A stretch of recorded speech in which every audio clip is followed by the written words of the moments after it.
Hello കൂട്ടുകാരെ, നിങ്ങൾക്ക് എൻ്റെ ഈ വീഡിയോ വായനാ സഹായിയായി ഉപയോഗിക്കാം. 6ാം ക്ലാസ്സിലെ കേരള പാഠാവലി ബുക്കാണ് വായിക്കുന്നത്.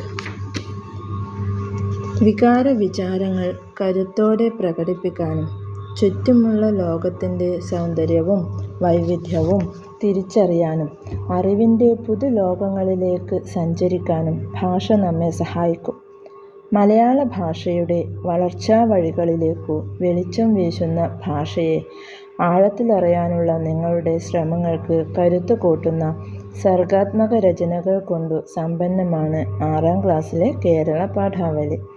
കൂട്ടായി അന്വേഷിച്ചും അറിഞ്ഞും കൈമാറിയും മാതൃഭാഷയുടെ സ്നേഹവും കരുത്തും അനുഭവിക്കാൻ നിങ്ങൾക്ക് കഴിയട്ടെ. ആദ്യത്തെ ഭാഗം അമൃതം നുകരാം. വിശപ്പിനേക്കാൾ നല്ല കറിയില്ല, സ്നേഹത്തിനേക്കാൾ നല്ല സ്വാദുമില്ല. അടുക്കള എന്ന വലിയ ലോകത്തിൻ്റെ കാണാ കാഴ്ചകളിലേക്ക്. സദ്യയുടെ വിഭവങ്ങളിൽ പ്രധാനപ്പെട്ടതാണ് എരിശ്ശേരി. കായയും ചേനയും കഴുകി നുറുക്കി ഉരുളിയിലിട്ട് മുളകുപൊടി തൂവും. അളവ് കുറച്ചാണ് ഇതിൽ മുളകും മഞ്ഞളും ചേർക്കേണ്ടത്. തേങ്ങ തനിയെ വളരെ മാർദ്ദവത്തിൽ അരച്ചെടുത്ത് മാറ്റിവയ്ക്കും. ഇത് ചെറിയ ഉരുളിയിൽ വെളിച്ചെണ്ണ ഒഴിച്ച് അതിലേക്കാണ് പാകപ്പെടുത്തുക. ഈ വറവിൻ്റെ പാകമാണ് എരിശ്ശേരിയുടെ രുചിയുടെ അടിസ്ഥാനം.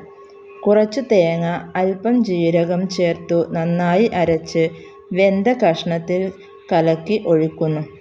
ഈ കൂട്ടാൻ അധികം തിളയ്ക്കാൻ പാടില്ല, സ്വാദും മണവും നഷ്ടപ്പെടുമത്രേ. സ്ത്രീയുടെ ചിരി പോലെ എരിശ്ശേരി തിളച്ചാൽ മതി എന്നാണ് പ്രമാണം. എരിശ്ശേരി തിളയ്ക്കുന്നത് പോലെയേ പെൺകിടാങ്ങൾ ചിരിക്കാൻ പാടുള്ളൂ എന്ന ഓർമ്മപ്പെടുത്തൽ കൂടി ഈ പ്രമാണത്തിൽ ഉണ്ട്. ദേവകി നിലയങ്ങോടിൻ്റെ കാലപ്പകർച്ചകൾ എന്ന കൃതിയിൽ നിന്നെടുത്ത ഭാഗമാണ് ഇത്. ഭക്ഷണം എല്ലാവർക്കും വേണ്ടതല്ലേ, അപ്പോൾ അടുക്കളയോ?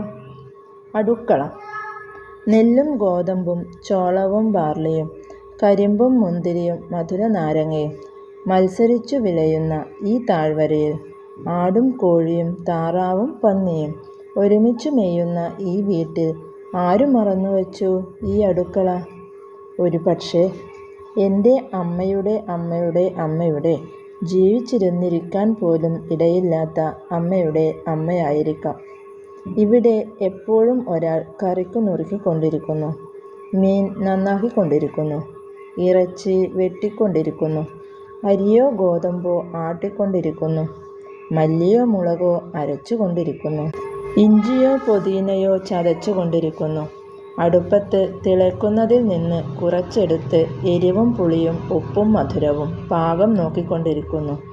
എഴുന്നേറ്റ് കൈ കഴുകിക്കൊണ്ടിരിക്കുന്നു. ഒന്നിരിക്കാൻ പോലും സമയമില്ലാത്ത ധൃതി പോലെ നിലത്തും മേശപ്പുറത്തും ബാക്കിയായവ തുടച്ചു വൃത്തിയാക്കിക്കൊണ്ടിരിക്കുന്നു. പാത്രം കഴുകി നിരത്ത് വച്ചുകൊണ്ടിരിക്കുന്നു. ഇവിടെ എപ്പോഴും ഒരാൾ വിശന്നു നിലവിളിച്ചുകൊണ്ടിരിക്കുന്നു. ടി.പി. രാജീവൻ്റെ വയൽക്കരെ ഇപ്പോഴില്ലാത്ത എന്ന കൃതിയിൽ നിന്ന് എടുത്ത ഒരു ഭാഗമാണ്